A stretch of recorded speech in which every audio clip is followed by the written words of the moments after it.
सारे भाइयों ने राम राम। तो आज इस दिन ऐसा कुछ खास तो हुआ नहीं था, तो चलते चलते अलीगढ़ में गया था। अब अलीगढ़ का ट्रैफिक वगैरह क्या ही दिखाऊं ब्लॉग्स में। तो भाई मैं स्टे लिया, रात होती थी, चलते चलते एक मंदिर में, जो मंदिर था खेतों में। फिर यहाँ पे मैं खाने का करा अपना हिसाब किताब। खाने के लिए मैं दूध ले लिया था रास्ते में से, और रस ले लिए थे थोड़े से, क्योंकि और कुछ मिला नहीं, और बर्तन थे ही मेरे पास में। तो इसके बाद में फिर मैं टेंट लगा लिया। टेंट लगा जो लगाया मैं, वो तख्त पे लगा लिया था बिल्कुल मंदिर में ही, क्योंकि बारिश का सीज़न है, सांप वगैरह आ जाते हैं। तो मैं ऊपर ही लगा लिया था। थोड़े भोले बाबा का मंदिर था ये। और इसके बाद में जब मैं सुबह उठा, तो सुबह यहाँ एक लोग राधे राधे करके गाँव की परिक्रमा करते हैं, लोग आ गए। तो इन्होंने उठा दिया। मैं थोड़ा इनके मतलब उठा के दे, ये तो कह रहे थे कि सो जाओ, लेकिन इतने शोर में सोए तो नहीं देता। तो मैं राधे राधे जपा इनके साथ में थोड़ी देर, और राधे राधे थोड़ी देर जपने के बाद में इनके साथ में मैं वापस जाकर सोना सोच रहा था, लेकिन मैं सो नहीं पाया। फिर मैंने सुबह ही हो गई थी, नहा धोया, सुल्तानों को तैयार किया। सुल्तानों को तैयार करने के बाद में ये मैं साइकिल चलाते हुए अब थोड़ा आगे बढ़ा। तो आगे बढ़ा, मैं फ्लाईओवर के नीचे गया एक में। तो ये एटा से पहले पड़ता था फ्लाईओवर, एटा से कुछ किलोमीटर पहले। तो इस फ्लाईओवर के नीचे एक तरफ तो सब्जी की मंडी थी, और दूसरी तरफ यहाँ पे एक बिरयानी की ठेली लगी हुई थी, क्योंकि बिरयानी खानी थी भाई, शुद्ध शाकाहारी बिरयानी थी, भूख लगी हुई थी बहुत ज़्यादा। और एक बगल में लगी हुई थी सुबह सुबह पूरी और छोले भटूरे की। तो फिर मैं ध्यान से देखा कि यहाँ सब जितने भी है माल न्यूट्रिशन के शिकार है, कोई लंबा नहीं है, कुछ नहीं है। तो फिर मैं अंदाज़ा लगाया कि यहाँ के कुपोषण का सबसे बड़ा कारण यही है कि ये सुबह उठते उठते ही गंदा गंदा खाना शुरू कर देते हैं। यहाँ खाने का कोई लेवल नहीं है, खाने का कोई लेवल नहीं है, तरक्की का कोई लेवल नहीं है। सरकार की गलती नहीं है, सरकार तो ठीक है अपने आप में, यहाँ पे सब कुछ ठीक है, सरकार ने सब कुछ प्रोवाइड करा दिया, लेकिन इन लोगों को कदर ही नहीं है सरकार ने जो प्रोवाइड करा दिया। तो यहाँ पे कूड़ा, हर जगह कूड़ा फैलाया हुआ था, इन्होंने कूड़ा करकट फैलाया था। एक दो से बात की कि भाई ये आपका ही तो शहर है कि ये कूड़ा करकट क्यों फैला रखा है यहाँ। तो बोले कि दिल्ली की तरह यहाँ म्यूनसिपैलिटी नहीं है। अरे तुम तो हो भाई, तुम करो, क्या तुम अपना कूड़ा भी साफ़ नहीं कर सकते? तो भाई इनकी ये बात खैर समझ में नहीं है, कूड़े के ऊंचे ऊंचे ढेर लगे हैं। तो यहाँ पे एक एजेंट था, उससे बात की थोड़ा कि भाई सुधार कराओ, आप ये ठेली लगवा रहे हैं, इनसे आप पैसे भी तो ले लोगे। तो उसने इस बात को इग्नोर करते हुए कहा कि हाँ हम कोशिश कर रहे हैं कि ये सफाई, और इनको एक दो डांट भी उन्होंने लगाई। इसके बाद में फिर मुझे निकलना था। तो इसके बाद में फिर मैं ये कूड़ा वगैरह के देखा, इसकी वीडियो रिकॉर्डिंग करी कि कितना कूड़ा है कितना नहीं है, और मैं निकल दिया।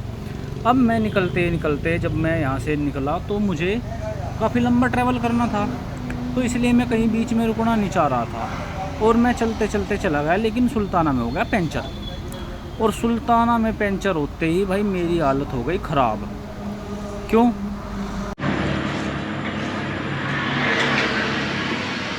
और ये सुल्ताना बेवफाई दिखाते हुए ये देखिए,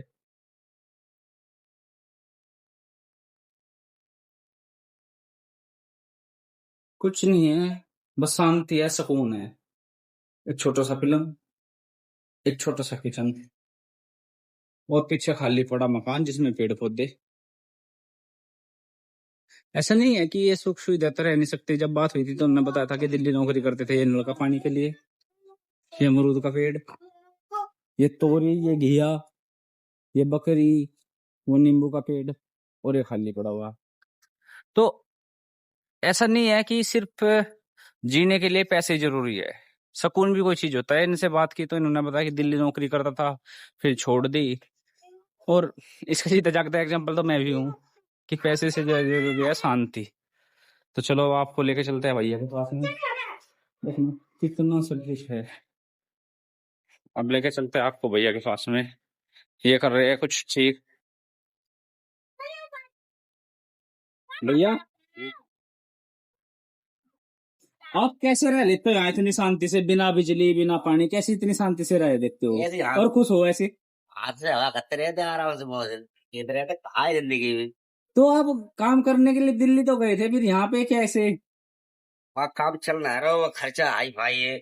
अच्छा, खर्चा ज्यादा था दिल्ली। हाँ, 5-4 को रूम ले गो, अच्छा फिर वो आगे बाद में खाना पीने की व्यवस्था, और तनख्वाह इतनी है ना, अच्छा, इस वजह से फिर वापस चले आए। तो फिर यहाँ पे शांति से जीवन काट रहे हैं अपना हाँ, मजे जहाँ से। पर सुकून हो कोई टेंशन ना है। और लोग तो खा कर रहे हो। अब आप ये क्या कर रहे हो? अब जब मैं टिर्री बनाई है हाथ से। अपने हाथ से ही? हाँ, चेन डाल रहा है। अच्छा, मतलब इंजीनियर भी हो साथ के साथ में ही? हाँ। तो इंजीनियर भी हो साथ के साथ हाँ, में? साथ में काम करते हैं। अपने आप ही बनाई सारी? अपने आप। तो चलो टेरे को भी देख लेंगे। ये जो गरारी है, हाँ। वो व्हील है, वो पहिया है, वो निकाल रखा पहिया। हाँ। ये आगे कुछ चलेगी? हाँ, जो चेयर इस पकड़ है पीछे वाले। अच्छा, इसके दांते तो सीधे है, उसके उल्टे है? हाँ, नहीं नहीं, दांत सीधे बराबर हैं दोनों के। अच्छा। हाँ, मतलब अंदर से जो ये प्लेट होती है ये काट दी जाती है, फिर यहाँ से पत्ती रखे वेल्डिंग करके यहाँ दूसरी लगाई जाती है। अच्छा अच्छा अच्छा, ऐसे।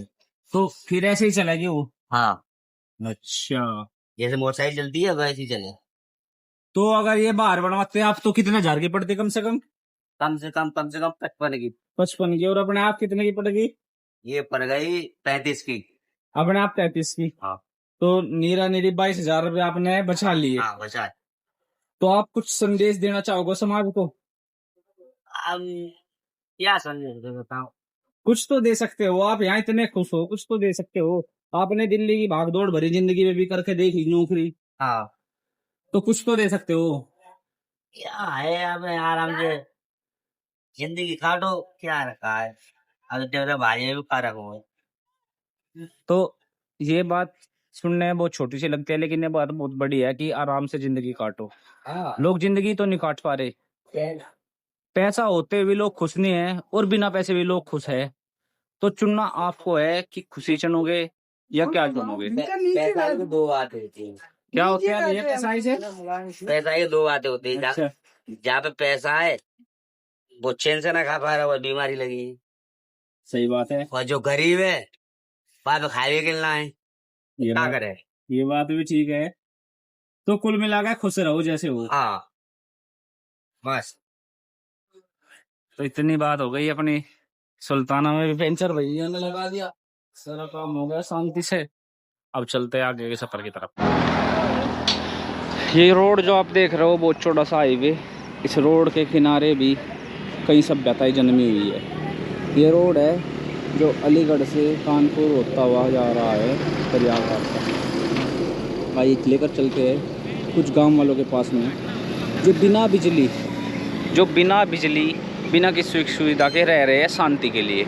ऐसा नहीं है कि यहाँ बिजली आ नहीं सकती, ये लेना नहीं चाहते।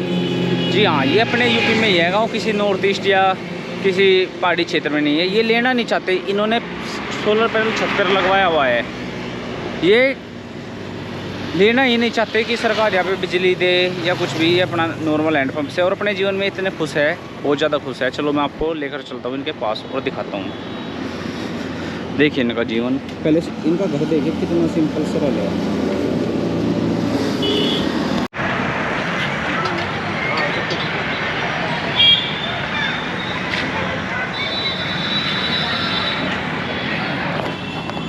मैं आसपुर में था, आसपुर में हवा भर भाई, 10-10 रुपये दिए दोनों ने साइकिल के। ये बच्चा मिल गया, तो बच्चे से बोर्ड तो पढ़ा नहीं गया, बोल रहा कि क्या बेच रहे हो। तो शिक्षा का स्तर काफ़ी अच्छा है, अच्छा लगा काफ़ी देखकर। तो ऐसे ऐसे बच्चे अगर रहेंगे तो शायद भारत तरक्की कर पाए, वरना तरक्की असंभव है। कितनी एज होली बाबू आपकी? कितनी उम्र होली? 13 साल का बच्चा है और एक बोर्ड नहीं पढ़ पा रहा, तो शिक्षा का स्तर तो ठीक ठाक है। चलो मिलते हैं आगे। यहाँ पे रात हो चुकी थी, तो हम इन गांव वालों के पास में आए, तो इनसे पूछा कि भाई यहाँ पे स्टे की कोई जगह है। तो इन्होंने झूठ बोल दिया कि आगे बंटी का ढाबा है और वहाँ पे गुरुद्वारा है। अब एक बोलने लगा जैसे हम थोड़ा आगे चले कि गुरुद्वारा नहीं है, मेरे साथ चलो। अब गांजा लगाया हुआ था, मैं पहले से पुलिस में रह चुका हूँ, इतना तो समझ आ गया था कि इसने गांजा लगाया हुआ है। तो मैं इन्हें टालते हुए अब आगे चलने लगा। ये लड़का मुझे बार बार कहता मेरे घर चलो मेरे घर चलो, लेकिन इससे मोटरसाइकिल नहीं चल रही थी, तो मुझे साफ साफ दिख गया कि भाई इसने तो गांजा लगाया हुआ है। तो मैं आगे चला, यहाँ से 2 लड़के और साथ में गए कि हम आपको वहाँ तक छोड़ देंगे, लेकिन वो छोड़ नहीं रहे थे। बंटी का ढाबा जिस लोकेशन की बात करते हो नहीं बना लो, कोई दिक्कत नहीं। भाई आज मैं एक जगह फंस गया था, और जब हम कहीं पे फंस जाते हो तब अपने ही याद आते हैं। तो जैसे मैं किया, आप भी कल को ऐसे ही करना। मैं आज फंस गया था यहाँ पे मैनपुर के पास में एक जगह, तो कोई मुझे गलत ले गया था, मैं साइकिल ले जाता चले गया, तो वहाँ पे अंधेरा हो गया। तो फिर मैं सीधा चौंकी में चौंकी में आके मैंने कहा कि यहाँ पे बागपत साइड से कोई है क्या। तो उन्होंने भाई के पास में फ़ोन किया, भाई ने ना तो ये पूछा कि क्या बात है क्या नहीं, बोले मैं चौंकी पर आ रहा। फिर उसके बाद में भाई ने मेरा स्टे वगैरह कराया। तो लो आप भाई से ही बात करो, भाई से ही जानो। भाई जी कहाँ से हो आप? भाई मैं बागपत से हूँ। भाई कौन से गाँव से? गांव है शिनोली नंगला। नाम मेरा अंकुर मान है, थाना भोगांव में पोस्टे हूँ। तो भाई ने मुझे फ़ोन किया कि भाई मैं बागपत का हूँ और भाई मेरी हेल्प करो। तो भाई हम तुरंत आए, भाई की सहायता करी हमने तुरंत। कोई दिक्कत नहीं, कोई भी भाई आवे अपना तो बेफिक्र रहो, मैनपुरी में कहीं भी भाई से संपर्क कर लेना, या मेरा नाम अंकुर मान है, किसी भी थाने में पूछ लेना भाई।